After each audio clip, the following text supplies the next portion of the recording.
Hello. Hello. Hey.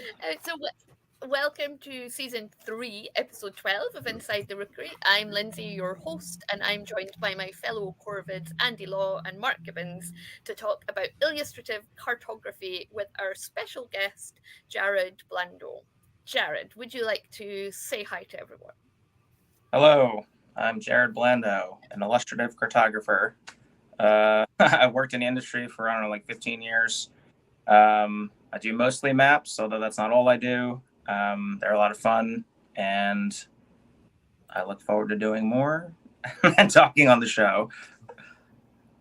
We've popped your website down the bottom there, and hopefully someone can pop that in the comments for me shortly.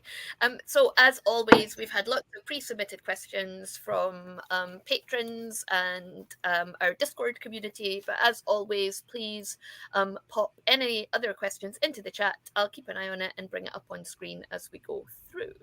I guess we should start with a very basic question from Lazy Cat, who asks, what is an illustrative map?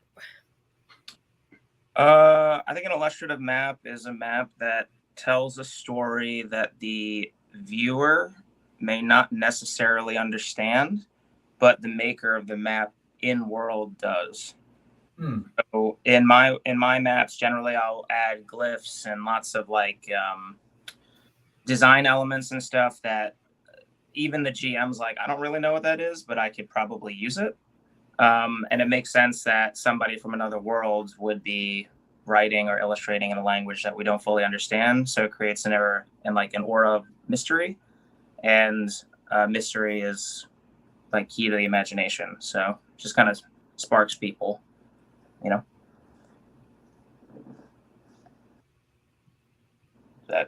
That's good. Does that answer the question? Yeah, I mean, I think it's any opportunity to kind of open a world, a window into the world that the map is set, because obviously there's so much you can do with illustrations and within a book or within a set of rules or other material. But the map is something, because it can often end up being a pivotal part of the gaming experience for the GM and for the players. Anything that you can add to that for them that sort of prompts questions or provides little insights and opportunities to kind of dive a little deeper into the texture of the world, I think is really cool. If I add a little bit of extra to that, I'd say that maps are quite unlike many of the other illustrations that you'll get inside a book, whether it's a roleplay book or a novel or something similar, because it's something that's often pored over. It's something that, as both a player or a GM, you might spend a lot of time with, whether it's being printed out and laid out on the table, or whether you're just looking at it and then thinking about the adventure you're going to create and what lies between here and exactly what am I going to do with it. So the map itself is obviously important. When it comes to the illustrative side, it's adding all of those little extra details that sink you into the setting.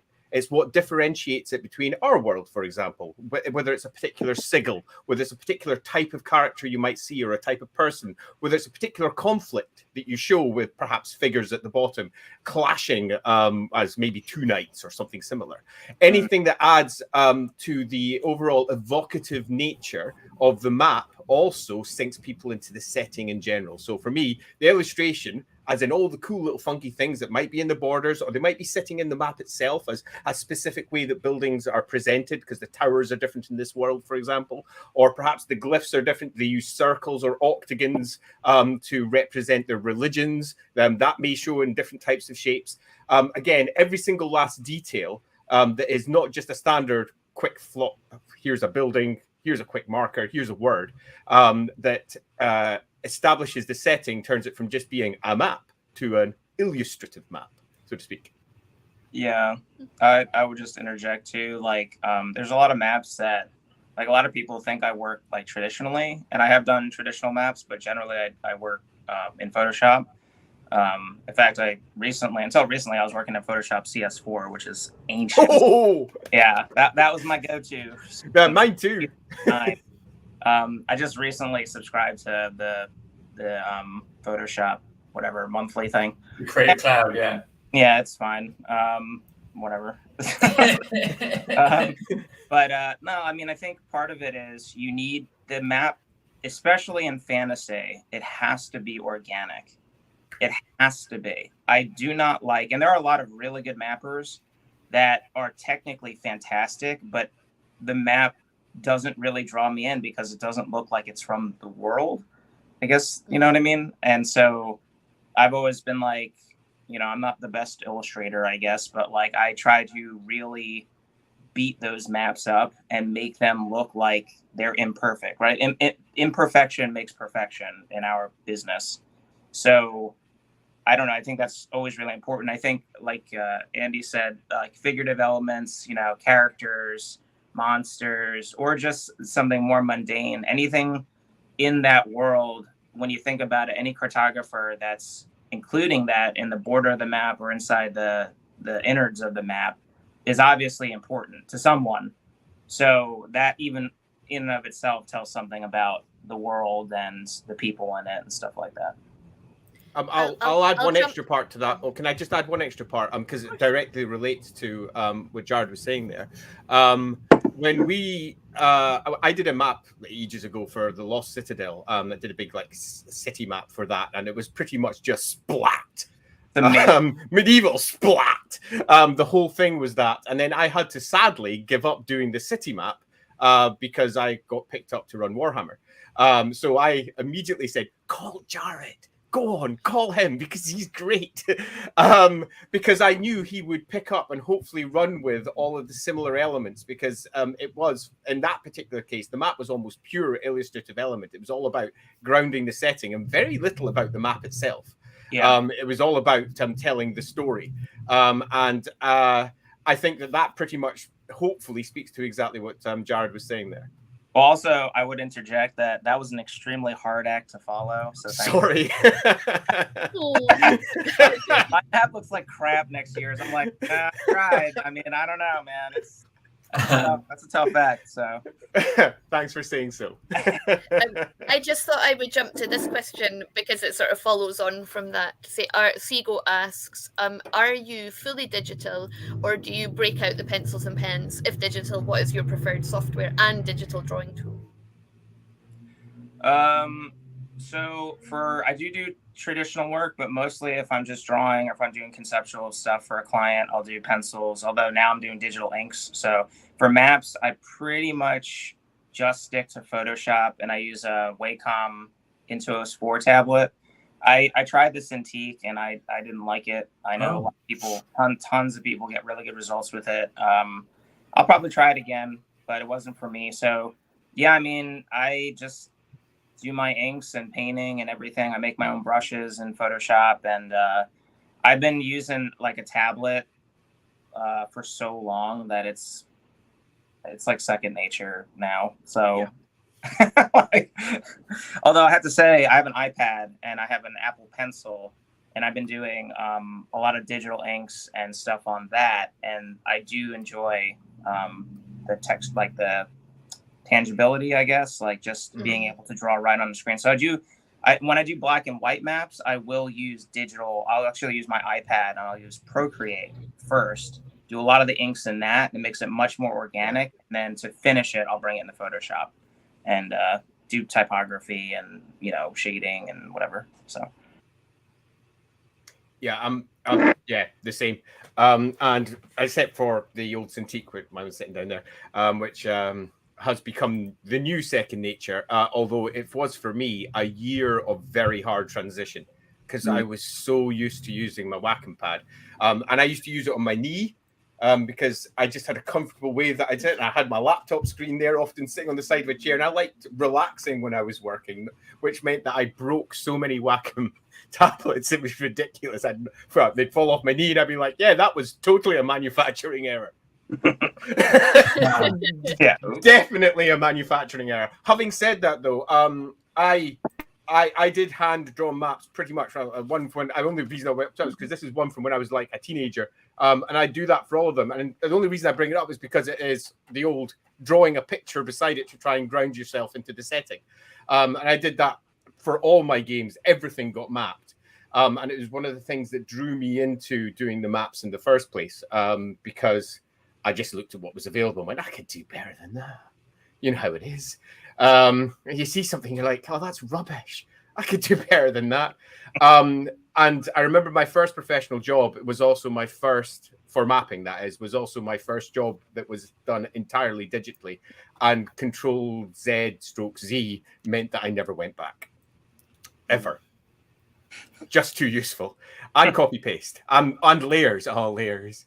Yeah. Layers. It was for mapping just, because it meant that if you were ever employed to do the same job again, you already had all of the core design work for shapes, locations, everything all in place that could be extracted and turned into a completely different map in often relatively little time.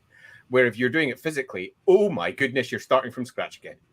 Yeah, I found that when I was doing. I mean, there weren't maps. I suppose there were maps. Some of the stuff I was doing at Blizzard, I would do like an isometric map of what the designers had initially when they're doing level layouts, and they were just like top down block, just shapes, just geometric shapes, and they give it to me, and then I would translate that into an isometric illustration of the area, because that was really useful to give to the level builders. So they would go, oh, I see it now. I see where the hills and the towns and stuff. And I had to do a city for the Cataclysm expansion for WoW. And after like a week of drawing these tiny little buildings, one on top of the other, I thought, no, there's got to be another way to do this. Yeah, that's brutal. I shouldn't say I hate. I don't generally. I've gotten more accustomed to them, but I'm not a big like city map guy. There are people that can just sit there and just like draw every detail, and I want to shoot myself. I'm like big picture guy. Yeah, right. I'm like, okay, so like I mean, if you look at my work, I like really suggestive art. I love like painterly stuff. I like ink work and splatter, happy accidents. I don't like super controlled work. I respect it, but it's not usually not the most evocative to me. I like kind of, so I kind of follow, and I'm also like usually on a deadline, and I'm like, I can't spend like 90 hours doing the ink work for this. I'll just yeah. City maps are a killer. They're just no other way to put it. They're a killer. I'm kind of lucky where my neural map sits, where I can sit and draw boxes pretty much hour on end, as long as I've got at least two other things going to take my attention. So I'll often have I've got another screen over there where I'll have a TV show running on Netflix or something, and I'll often have something running on in the background on one of my PC screens, and I can just go and go and go, and sometimes I just switch off and find myself 10 hours later going, well, holy crap, I've done a small segment of that city. Oh God, there's so much more to do. That's when it gets really, really tempting to go, I could just paste that bit over there and tweak it a bit. Or I'm going to put in lots of big parks. Yeah, there's a large park here. But when you're getting, for example, a city that someone else has already established, and they're like, here is yet another Warren for you to map, it can be quite demoralizing, because it's a lot of work. I follow Francesca. I don't know how to say her name because I've never heard it said. Barreled on Facebook. Yeah. And hers, she does everything in like inks and acrylics and oil, and so you see her working. Her stuff is absolutely amazing. Like the speed at which she must be doing that and the precision, just amazing. Well, what's interesting about her too is like, I think it's different when you're working, at least for me, it's usually a very different feeling working digitally than traditionally. So I do a lot of traditional ink work with like Japanese ink pen and stuff, especially when I'm doing like artist proofs for like magic cards and stuff. Like I just love the feel of that and the look of it. It's so like bold and evocative. But I would say like with her, it's different when you're doing like traditional, and then she's doing inking, and a lot of her stuff is like, it's like sloppy, but it's happy sloppy. Like it's not super. It looks super precise, but you actually get into it, and she's like, well, she's using watercolor, so, and she's she's just really good at being evocative with that medium. You know what I mean? She overwhelms you almost with the amount of detail that she throws in those pieces, which works because it makes you think of like a 15th century. If you've ever been to like the Medici map room, you're like, all right, like obviously she took inspiration from that, and but yeah, her work is beautiful, and I don't think it has the same amount of like, I don't think she's bored doing those pieces, whereas like we might be a little bored like talking about doing city maps. You're just like, it's just busy work. It's different when you're like tactile, you know what I mean? Like it's different. So yeah. And so Kilishandra has asked, do you use the same tools to illustrate your maps as you do for the cartography parts? Or are they set to expand on? Are they separate elements? Do you take a different approach to the decorative stuff as opposed to the actual information heavy map? I think also what Kilishandra's getting at is, do you use cartography software? Which I think for everyone here the answer is no. You use Photoshop. Yeah. And do you do any traditional, I know like some people would do, like you said, Jared, traditional medium that you would then scan in and go over the top for some of the illustrative elements? I have done that. I just did a map for Lacrimosa. I actually did the board game. So I do a lot of board game art too. I do everything. It's ridiculous. Sometimes you just get drawn into these projects, but it's called Lacrimosa. So it's a Mozart game. And so for that, they needed figurative work. And I was like, I'm not going to do this digitally. So I did it in like Japanese ink brush. And then I basically brought them in and then I digitally colored them. So it does happen. Oftentimes I'm just too lazy to do that because I'm just like, you know what? I'll just digitally draw it and I'll beat it up and then I'll paint it. I mean, a lot of it is time. It's just like when you're a working illustrator, you just have, it's just time. I mean, even being digital, it's time. You could do stuff that you can't do at least quickly traditionally, like Andy was saying, when you commit to a traditional piece, you commit, especially if you work in ink and watercolor and stuff. I mean, that's it. Once it's down on the page, you're done. And if it sucks, then, well, unless you're working in gouache that you can kind of fix a little bit, you're kind of screwed. So I think, you know what I mean? Like it just is what it is. So digitally, you could just do all this stuff so much quicker. And the market demands it. When you have 15 pieces to do and, a month and a half to do it, 2 months, and then that's one client of 5, you just got to rock and roll. You know what I mean? Yeah, you do. Can we just go off topic here just for a moment? Lacrimosa, a Mozart game. Hello. Perhaps the greatest composer of all time. It's a family joke. But tell us more about the Mozart game. So it's put out by De Beer Games. I think it's premiering at Essen. I think Essen happened already, or it's happening. I don't remember. So it's going to be in Essen. They're like a Spanish company. I've worked with them before. I actually did work for their Prince Valiant game, which didn't get released, rights issues.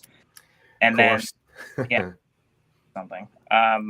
So yeah, I mean, the board was interesting. That was a difficult project for a number of reasons I'm not going to get into, but I'm pretty happy with how the board turned out and a lot of like the decorative elements and stuff. But yeah, I mean, it'll be out soon. They hired another illustrator to do more of the figurative like cards and that kind of stuff to do. So that guy's really good too. The cover's amazing. So yeah, I mean, I think that should be hitting the shelves at some point. But it's interesting when you do board game art, and I've done a lot of board game art. It's funny when they're like, "Oh, you're a cartographer, so you could just do board game art." I'm like, "Well, yeah, I guess. I mean, don't you have a graphic?" Sure. It's all flat and laying down, right? Yeah, it's all the same. It's hilarious. I mean, I've done a lot of different ones, and it's interesting because it's good. It's good to cover all facets of the industry. It really kind of challenges you. I do like clients that challenge me when they just don't give me. Sometimes it's nice to just, here's a world map. Go. It is what it is. Go and make it pretty.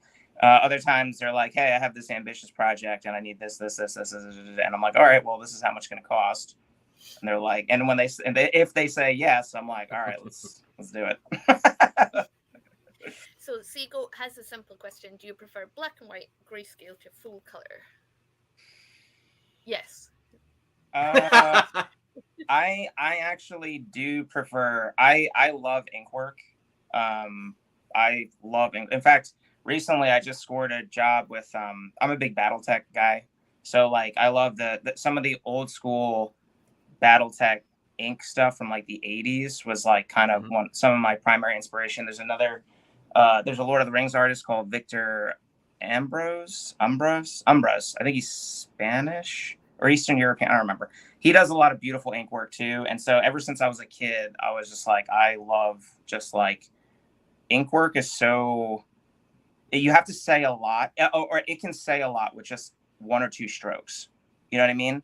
It's so evocative, and I love decisive stuff. Like I myself can be like very like, let's just do it. You know what I mean? Screw it. I don't care about all the details. So like, I think I prefer black and white, and grayscale is easier and quicker. So that's nice.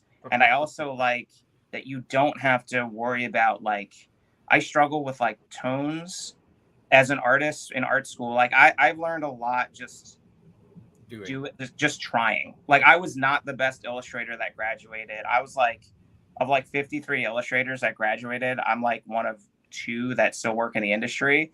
But it's not because of talent. It's mostly because I just refused to, you know, I went to school for it. I was like, this is just what I want to do. And so you just have got to be willing to learn.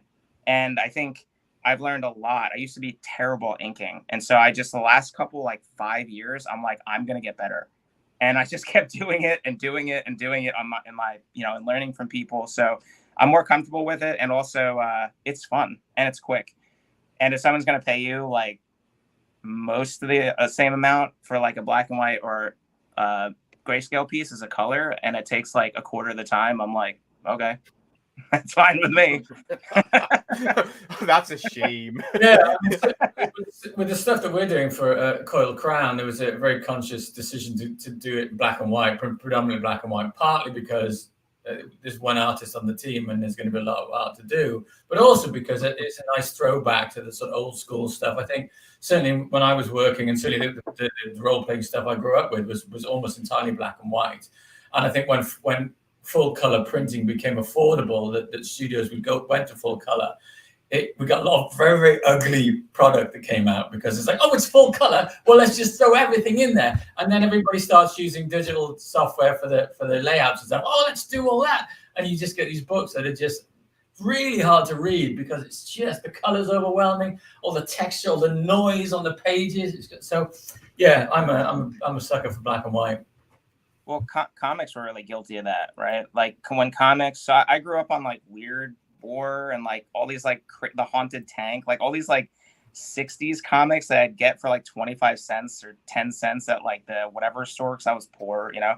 But that was like, I love that stuff. It's super dark and it's like old school ink work that you're like, all right, this is pretty graphic and amazing, like trees eating GIs and just horrible shit like that. So I don't know, like I think the black and white and ink work, I just think it's just more interesting. I think I agree with you where comics kind of moved into the color stuff and they just like threw themselves into it. And like, especially like the late 90s, some ugly shit, just like really ugly, overwhelming stuff. And I agree with like the RPG stuff too. It's like, I think people were transitioning. And so they didn't really have a full grasp of all that. And even today you get some RPG books, there's a lot of beautiful work and then there's some work where you're like, not that great. Yeah. It's not that we're judgmental. When technology turns around and it hits those big sort of milestones and goes, oh, look, you can do all this now. There's a temptation to do all that. And only afterwards you go, oh, yeah, that was way too much. Let's dial it right. Let's dial it right back. Let's use it carefully and subtly. But yeah, inevitably, it's like when CG happened in the movies. Oh, let's do it all. Now we can do anything. Let's do everything. And it's a lot of very ugly movies at that time, you know. Yeah, I'm looking at you, The Mummy. No, not The Mummy Returns. The one with the rock in it. Oh my goodness. Yeah. That was bad. Scorpion King. Yeah, but he was at the end of The Mummy 2. Well, the Mummy too. I mean, I'd rather see The original. I'd rather see a little trail of mummy bandage disappearing through the door attached to Boris Karloff than the full. Oh, let's have that. Let's have this rather silly looking mummy appear. The first Mummy movie is a good movie. Oh yeah, I like that movie. That's got that great scene in the beginning with that like flying fusillade of like Arabs attacking the French Foreign Legion, and there's some awesome shit in that movie. Special effects. Oh yeah. I mean, it's old, but it's a classic adventure movie. Oh, like, I agree. You know what I mean? They don't kind of make those that much anymore unless they're like kids movies. That one was like adult adventure movie, so it's kind of, I don't know, maybe it was like a transition period, but anyway, we're kind of off topic. But no, that's what we always do. We're known for it. It's just they threw out any sort of pretense of subtlety because they didn't need to use it. They didn't need to be shadowed and creepy, and it was like, no, we can illuminate this fully. And sometimes they go, I don't necessarily think the technology is quite up to speed, and stuff ends up looking a bit goofy. But yeah, as a movie, the first Mummy movie is great. I love it. So I'm going to add one contrary opinion because I do like to be contrarian sometimes. I find I agree with them completely, by the way, before I say this. But I'm going to add, I find when I'm doing large city maps or similar, color can be an absolute godsend because often they're exceedingly detailed. There's an awful lot going on, and color really helps differentiate one area from another area. And it doesn't need to be particularly bright.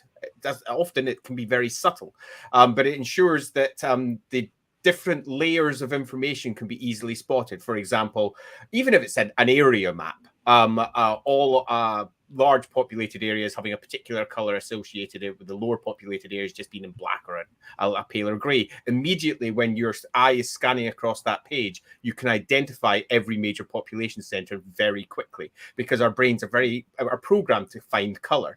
And that can make an enormous difference for scanning a map and extracting the information. And it can also do a lot for grounding the setting in place. For example, our Rookery bits, we've got a strong red undertone under everything.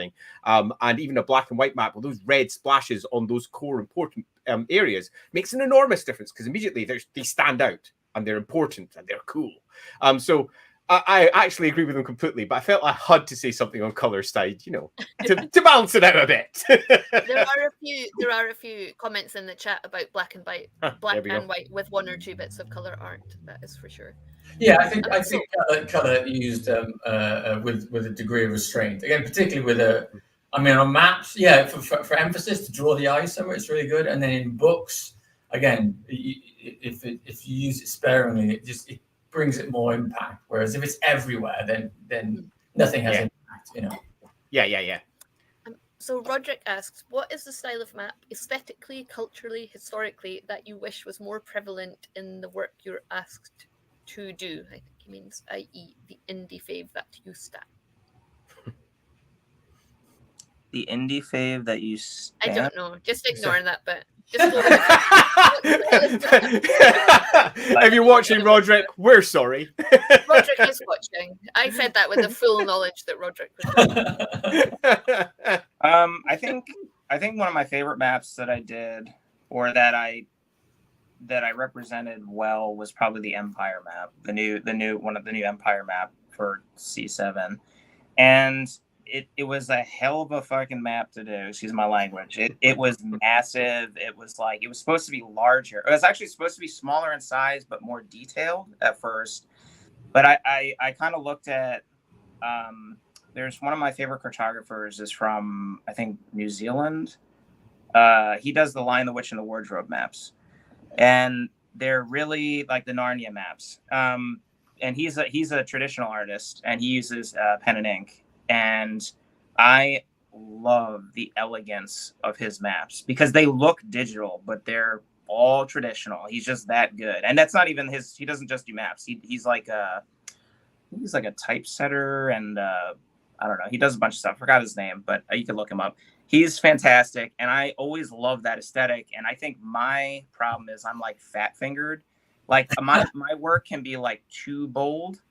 like, whereas in like my ink work is too thick a lot of times. And so I really respect like, I don't know, I guess like elegant trees and like basically when you don't need to have a super densely illustrated forest. You just have a bunch of trees, like copses of trees that are put together, and they just simulate that like this is a forested area. You know, it just reminds me of like an old map, or like if you've ever seen like any of the Italian maps, the old Italian maps, they do the same thing. They're like, yeah, it's trees, it's a forest, it's fine. Yeah. You know what Is it I'm not drawing every tree. Is it I mean? Daniel They're not Reeve? exact. What's up? Daniel Reeve? Is that? I think that's him. Yeah, I think that's Yeah. him.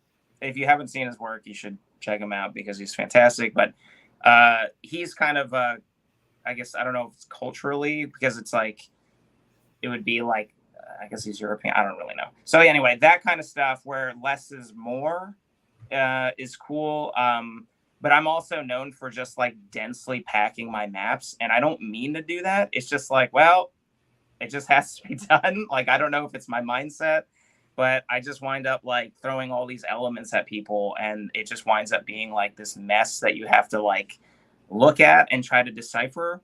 But I also like I like geometric order. So I put like geometric shapes in there to like sort of organize the flow of the map. So that your eye, like it's very, I guess, going back to the first question, an illustrative map, a map just, you know, there are maps that are just like, this is a map, but I'm like, that's boring. Like, it needs a flow. Like any piece of art, it needs a flow. Your eye needs some place to rest. It needs to go around the piece and be led to different parts, you know, that. And so I'll use like circles and, you know, just different design elements to try to like bring emphasis to where your eye can rest. So I guess that's just like a design ethos. I don't know if that's anything historical other than, again, like, I just love that De Medici map room where they have all these beautiful maps where you're just like, I mean, Illustrator obviously got paid a lot of money by the De Medicis to just map everything that they had. I spent like 4 hours in there alone in that one room because I was just like, this is just amazing. And like the color, the vibrancy of all that stuff, it just blasts out at you. You know what I mean? And you're like, this is like it just works. You just look at it and you're like, I know exactly everything that's going on in this small region. So I guess I'm, I don't know. I'm more driven to like Italian stuff, but I love a lot of like Middle Eastern maps. The old school stuff is really cool. You know, like I guess when they were mapping the Mediterranean. So you have all these like interesting design elements that you're like, I don't know what the hell that is, but somebody does. And there's like, you know, there's like captions, and I love like including captions from like even I guess I'd be like old nautical maps where they'll have you know, kind of description for a warning for like a pilot about like a specific area of shoals and whatever. So I try to include that in my maps for like little boxes of information. Even if you can't read the text, it's something that's there that again is evocative of some sort of mystery. So it's all about like, I like mysteries, I like secrets, that kind of stuff. And like, I think that's like super essential to creating a good map. Anything. I like the maps of the Mediterranean that aren't Eurocentric, that are literally Mediterranean centric. So it's the Mediterranean and it's everything around it. I think they're really cool. They just like show the world and the world at that time. Like when we've talked about this on the stream before, learning about like Greek mythology and Roman mythology. And because I'm like, I live further north than that, I always feel like I'm looking down to there and then over, rather than actually what it would have been like living there, which was very much the Mediterranean basin and all of those vibrant cultures that ring to the Mediterranean. Yeah. As of course they still do today, but our maps that we learn from in schools tend not to show it like that, and it's a totally different mindset that you can see in different maps. I also, there's a pub just down the road from us, and I took a photo for Andy because, like, pubs in Scotland, I don't know if this is a Scottish thing or like a British thing or a Western thing. They tend to have like old, like antique reproductions of antique maps on the walls, but there's one down the road and it's not by a cartographer, it's by hydrographer to the king, or hydrographer, I don't know how to say that, because that was the word for people that did like I don't sea know, maps, water maps, coastline sea maps, and yeah, I like totally. those little details that just make things a bit different. Roderick has provided a translation. Roderick, it wasn't Stan I didn't understand, it was the whole Indie Fave combo with Stan. So, but he's put here we go. What is your favorite non-mainstream style that you would like to promote? Thank you for the translation. If I was to say my one, one of the am I coming through? Yes. I went a little bit. Great. Yeah. One of my greatest dissatisfactions is that often when I was hired, I would be hired because of something else I did, and they would want that reproduced. Meaning that for someone like myself, who's quite happy trying out literally anything in terms of style, it became really quite samey because they say, can't you just do it like this? I just wanted to look like that one. I just wanted to look like that one. And you're like, yes, I can, I suppose. Can we try? No. Which is why it was always nice when you got a job where they said, whatever you think works best, when you get something crazy, like, for example, the map that we were discussing before, where it's just loads of skulls everywhere. Woohoo! And made it look vaguely, I mean, if you're going to drop it anywhere, vaguely medieval, sort of. And that was a lot of fun. So I have a bajillion styles that I wish I could go into. If anyone, it would probably be the older classical styles, because I really like ancient maps of, say, Greece and Rome, and just how pictorial and rubbish they are. And playing around with those, okay, and doing something a bit more fun and different, particularly if you're dealing with a magical society where they have a little bit more accuracy to their maps. Because they've got a magical ability to achieve accuracy, and then combining that with a completely inaccurate style. Those sort of fun challenges are fun. And I like combining that sort of thing. So if I was going to say anything, ancient stuff. Rando, that's exactly what I was talking about. The maps of the Mediterranean that only have ports, so the water is in the middle, because it's just not at all like how you usually see maps where the land is in the middle. Yeah, totes. Yeah. There's a pub in the lake with a hand-drawn map of the region over which the Wainwright walks relate. I'm a big fan of a map as wallpaper. I note it like a full wall, I think, of your local area in, I don't know, maybe a cottage or something. That's quite helpful. I noticed, Jared, you've got a map behind you. Maybe inquire as to... is it Italy? Yeah, it's Italy. It's Italy. I basically bought it, I don't know, I was on Hawthorne Street, and they had, I think it was, I don't know, some shop, and I was like, oh, that's cool. It's almost like a piece of wallpaper. So I was just like, oh, that's kind of neat. So I just bought it. It's nothing. I mean, it's a beautiful map. Obviously done in, I don't know, probably the 1930s or something. But it's interesting how, like, people, like, they have these, when you get hired for like whatever medieval map they want you to do, and then they're like, they want a map like that. I'm like, that didn't exist then. Yeah. like that's got like nautical lines and like all this stuff. I'm like, because people are like, oh, it's a map, it's got to show. Like, a map has to be informative, but it also has to be, like, for me, it's like, even if it's not that informative, it's still really important to the setting. So you get into like what Andy was saying, either they hire you to do a style that you've already done, but add more to it, or like they're asking something that like doesn't really jive, and then you as a creator are like, hey, I don't think, like, we should probably do it. Can we not? Like, no. Why are you hiring me? Like, yeah. You know what I mean? Like, why would you hire a professional creator that they do it for a living, and you're like, nah, I know better than that. Now, sometimes that pays off, because there are art directors that are like, change this, and you're like, no, I don't want to do that. You put up your argument, and then they're like, no, I'm telling you, it'll look better. And then, like, when you do it, you're like, damn it. Bloody art directors with their decades of experience. Yeah, other shit. So. We've kind of segued into Roderick's follow-up question, which is, what is the style of map or instruction that you're given relative to cartography by a client that you're goddamn sick and tired of? Those art directors, all of their instructions. Yeah, so I think what, like, Andy said there are clients that hire you and they're just like, here's the ball, run with it. And those are really good because it allows you to, if you're in, as an artist, your interests sort of go in different directions. You know what I mean? You kind of get interested in something and you're like, oh, I want to incorporate that, or you know what I mean? Like if you look at least my body of work, like it's all over the place. It's tons of different styles. Like people are like, oh, it's a Blando. That's good. But I mean, there's just, I get bored. And so I'm just like, let's try something else. Oh, I kind of like that. So like, there are like art directors that allow you to do that. And then there are directors that are just very set on what they want. And sometimes it gets to the point where, you just kind of got to stand your ground with an art director or creator, especially if a project has like multiple art directors or like it's like the many-headed Hydra. I despise the projects because you're getting, that's the worst thing, because from all angles and nobody's there. I don't know, whatever. So I think, I guess, long story short, any client that allows me to kind of do my own thing, and then if they need to tweak it, that's fine. Or a client, I guess the most annoying would be you do your own thing and then they come back and they're like, yeah, we need it to be completely different. But when we said your own thing, we actually meant our thing. Yeah.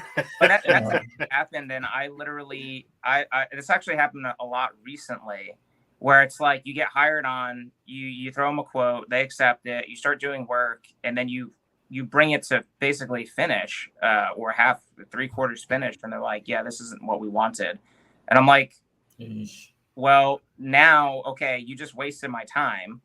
My time is money, so you're going to be paying me because this is, you just got to stand your ground. Some clients, sometimes it is a mistake, and it's sometimes just communication doesn't work out between the two of you, or like, I'm notorious. I can work very quickly. So sometimes I get really excited and I'll deliver something that's did not have like a halfway work in progress. Right. Yeah.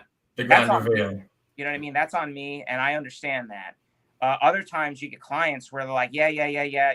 All the work in progress are good. There's, little revisions during the process, but nothing major. And then you deliver the piece and then they're like, yeah, we need like major structural revisions. I'm like, okay, well, you're just paying for that, because that's the whole point of work in progress is catch all these things early and then you change them. You don't go, oh, well, it's not what we wanted or whatever, so, you just get those people. I'm sure you guys know how it is. There's some art directors you prefer to work with. Well, I mean, what's usually happened in that case is they've shown the end result to their boss, and their boss has come back and said, "Oh, that's not what I wanted." So they need to show the work in progresses to their boss. So, well, I'm working with a client now, and he's been pretty good. Like we had a bit of a rough start, just because it's a really big project, but we've communication wise, we smoothed everything out and whatever. And, but I'm the first cartographer he's ever worked with. And so he's used to working with like, spot illustrators and like conceptual illustrators and that kind of stuff, where it's like a single piece or it's like a little painting. And I'm like, and he's like, at first he was like, yeah, I need this, like fucking laundry list of things. And I'm like, dude, like I got like 300 fucking layers. Like you can't just like exactly. Yeah. I see Mark cringing. Yeah. These are just like, these are major structural issues. And that was part of the communication thing. I was like, look, and he's like, yeah, I don't work with this type of work. Like, I like your stuff. And we, obviously we're going to work together, but like, it took a bit of doing to like, just kind of, so sometimes it's just through like, they just don't realize it's a different type of art. And so it has different things, especially with like, when you have spot illustrations and illustrative pieces, they don't have typography.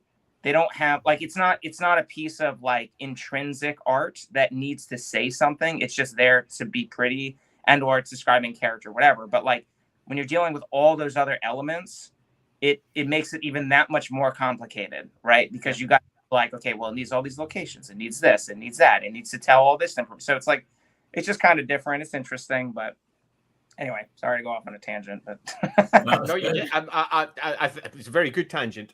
I've been super lucky, but I've been super lucky with a certain amount of channeling in place because for pretty much every job, spent a long time before I took on any of them having a good chat with whomever it was that I was being hired by, because I've been burnt a couple of times, and there were some lovely examples of how that can manifest.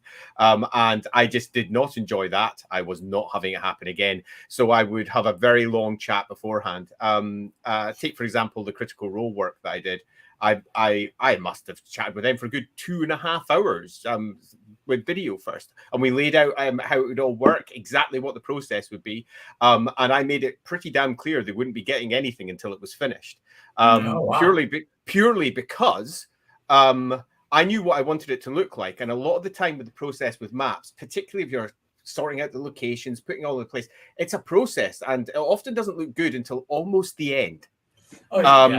And the whole process, it can often look rubbish up until about 95% through. So I don't want to be sending that over. I want to bloody finish the thing first and then scuff it up and make it dirty and put blood splats on it or whatever I'm going to do at the end to turn it into a finished piece. And I establish all the rules to begin with, because you have to, and then they establish all their rules as well. I'll give one example of that. When I was working for Mike Mason, who was on not that long ago for Chaosium, it was the exact opposite of that relationship. I said loosely, I'd like to fix these maps to be in-game artifacts. Do you mind? And his reply was, well, that's up to you. That's why I hired you. Go fix it. And I was like, yes, that was the best piece of art direction I had received for an age. I can go wild. So I went really, each map was completely different throughout that book. One of them being a sell sheet for a house estate agent. The next one being an online website that showed you all the different places that you could go to in that particular location. And the next one being different and again and again. And that's because I had the freedom to do that. And that really that ticked my buttons, much like the suggestion down below.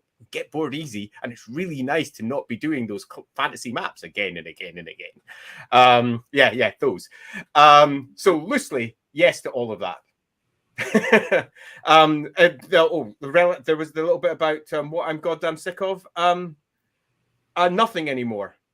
Not anymore, because obviously I'm not doing anywhere near as much as I used to, but I don't just in general. You haven't did a bloody map for the Rookery. Exactly. Nothing that one. Because I do the big long chat beforehand. I used to have many things, but I decided that I wasn't putting up with that shit anymore. And the best way to do that was communication. It does, however, take time sometimes, particularly if it's people who've never commissioned cartography before, because you do have a long teaching process to explain that what they think should take maybe half a week, it's going to probably take a good 2-3 weeks for the size that they're looking for, and maybe even longer. Some maps take ages. You're too polite. I'm just very blunt. I'm kind of an asshole. I'm like, look, this is how it is. This is what I'm gonna do. This is what I expect. And we'll go from there. And like a lot of people, like they're fine with that, and some people never talk to you again. I'm like, okay, I don't care. You know what I mean? Like it's one of those things that I'm with you. Like I'm 38. I'm gonna be 38, and so when you do a lot of maps all the time, you know, you're just like you just kind of get sick of them. You know what I mean? To an extent, I like maps, you know, but when you do hundreds of maps, you're kind of like, okay, you got to draw. Like, I'd rather do one map for $5,000 than do 5 maps for $1,000. You know what I mean? So that's kind of every time. Or, you know, back in the day when I used to work for Pathfinder, I would do or Paizo, it would be like, I'd get paid like $200 and something for a map, and you just got to crank those fuckers out. Excuse my language, but you know, it's amazing. It's amazing what you have to do in the beginning to just get noticed, get work. You got to knuckle down and not sleep for 3 days, and you just work. And now I'm like grumpier, so I'm like, yeah, Nah, I'm not doing that. Yeah, no, that's good. Yeah, because certainly earlier in my career, I felt like as a freelance, I couldn't turn anything down. If anybody offered me work, I had to take it. I just had to. So you end up doing a lot of stuff you have an absolutely miserable time doing. And yes, you're getting paid for it, but the karmic hit from doing that is so bad. I got to a point like you are now. It's just I'm just not going to do it, or I'm going to be an arsehole and charge you a ton of money to do it. And then I go, well, it's not the money. Yeah, I agree with that one. I mean, for me, there was a complete change in terms of my relationship with various art directors after I won my first set of awards. Because the second that happened, it turned from being somebody who's just a jobbing artist, jobbing cartographer, to somebody who was someone they wanted to hire because their name had done things. And I could turn around and say, yeah, no to things. And the more I said no, the better I liked it until eventually I reached the point where I could quite happily say, yeah, no to that job, yes to that job. I mean, I've never touted myself. I was really lucky. There was always a job there and someone else coming to me. So I got into a really good place where I could just turn down jobs everywhere. There's a few I wish I had turned down. Well, photography is it's such a niche market. I mean, it's the reason why I got into the industry. Like I graduated as like a figurative illustrator, and I was doing some work here and there. And then basically I think you said it earlier, like that looks like crap. And so I just redid my whole portfolio, and then I just shot it out at all these different art directors and just started picking up jobs because I was willing to do it. And it was easy. I mean, I don't think like maps aren't like my only passion. In fact, they're not really. Like I think it's the difference. Like when you're working on something that makes you miserable, that's the difference between a professional and an amateur, right? We're essentially mercs, and you have a job to do. You may not like it, but that's your job, and you're getting paid. So just do your fucking job. You know what I mean? Absolutely. And that's always kind of the bare bones, like that's always been my mentality, where it's just like that's just what you do. And to be honest, like I guess now, like I've gotten to the point where I turn down a lot of work, but I don't win a lot of Ennies. In fact, I don't think I've won anything other than like some people. That's a crime. Some of my work that's been in books, those books have won Ennies, but it's more of like a collective thing. But I don't care. It was like I had an art teacher that's like, nobody cares about award winners. No, just knuckle down and do it. Yeah. And that's just been my mentality, where it's like, there's a lot of people that are great. They don't get any recognition, or they're just good, or whatever. I always just I just wanted to be average. I always just wanted to be a mediocre illustrator that just could sit at home and draw all day. I never had grand aspirations to be like the fucking best, because you're not going to be. I mean, there's always somebody that's fucking stronger, faster, better, more talented than you, which sounds depressing, but it's not really. It's just, you just know your limits. You know what I mean? Yeah, the world's a big place.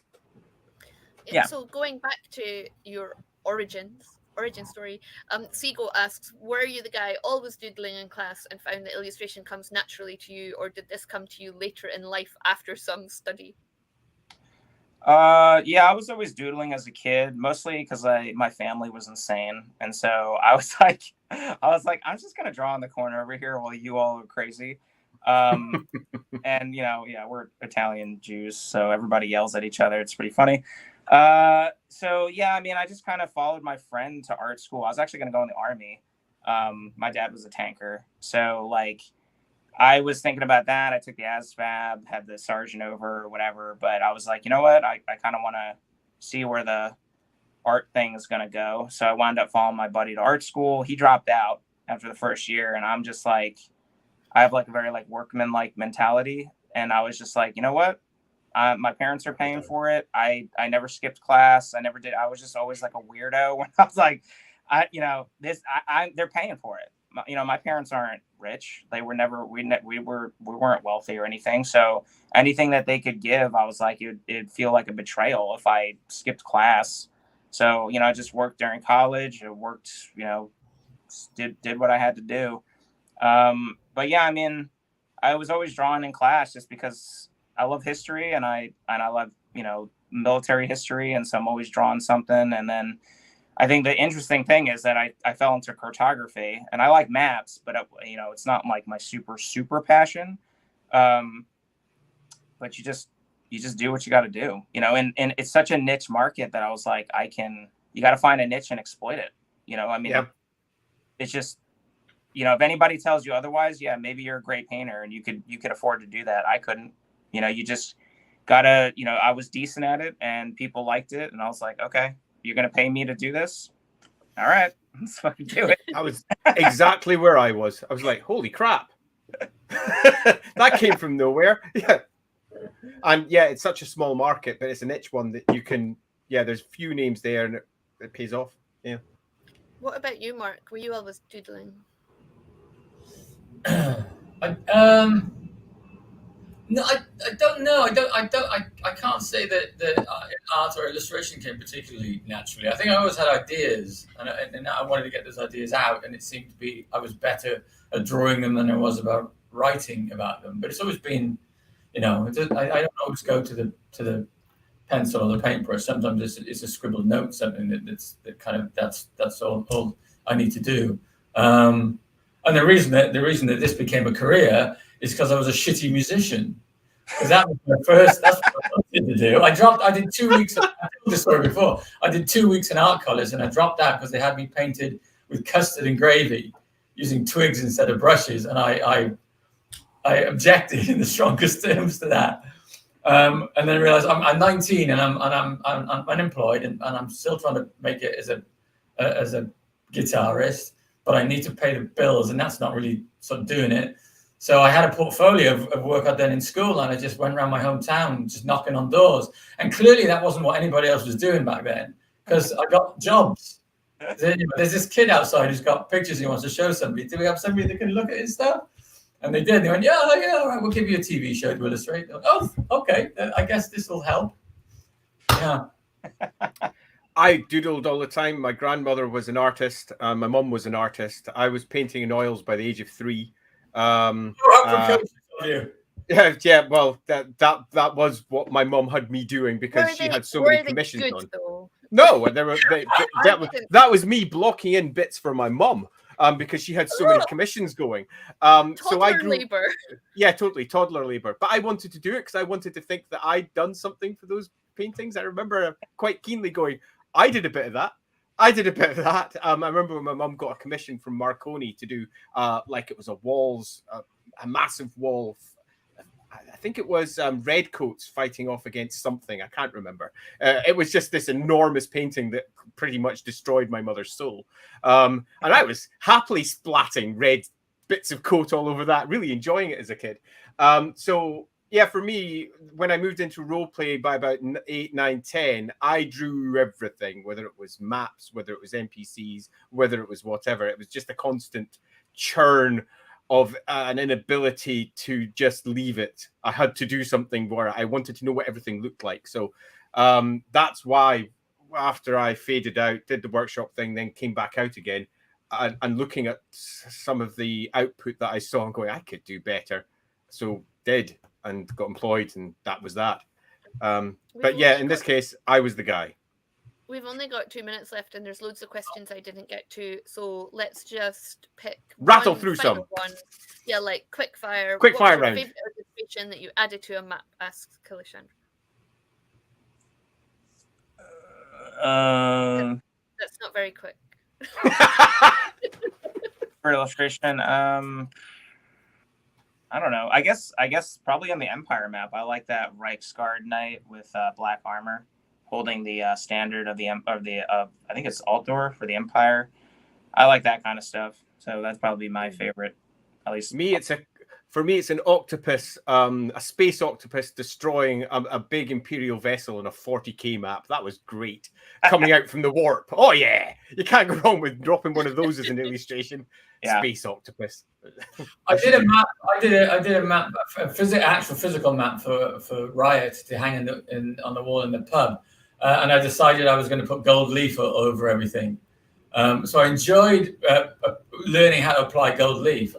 My house, I was hoovering up gold leaf for about 6 months afterwards, but that was fun. On that note, hoovering up gold leaf, we shall say that is the end of the stream for tonight. Thank you for joining us. Thank you to you, Jared. Really nice to meet you and hear about your cartography career. Thank you to our patrons, as always, our friends on Discord, and everyone in the comments and who pre-submitted questions. So next week we're talking about crowdfunding your games with Jens Ballerstadt. So please do join us for that. Until then, it remains for me to say goodbye and coco. Ta-ra! Coco! Thanks for having See you soon. See you. Thanks for coming, Jared. Bye. Thank you. Go on.